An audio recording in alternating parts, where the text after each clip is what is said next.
ስምንተኛ ክፍል ጨርሼ 9ኛ ክፍል በመገባበት ሰዓት ላይ ነው የኔ ትምህርት ላይ ያለኝ ተርኒንግ ፖይንት ተፈጠረው።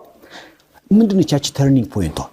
እንግዲህ ምን መሰለህ አሁን እስከ 8ኛ ክፍል ነው የተማርኩበት ጊዜ ጎበዝ የመሆን ትልቅ ጉጉት ነበረኝ። እሺ። እና እጠይቃለሁ አንደኛ ዓመት ተማሪዎችን እጠይቃለሁ፣ ሁለተኛ ዓመት ተማሪዎችን እየተከታተልኩ እጠይቃለሁ ምንድነው ጎበዝ የሚያረጋችሁ እላለሁ።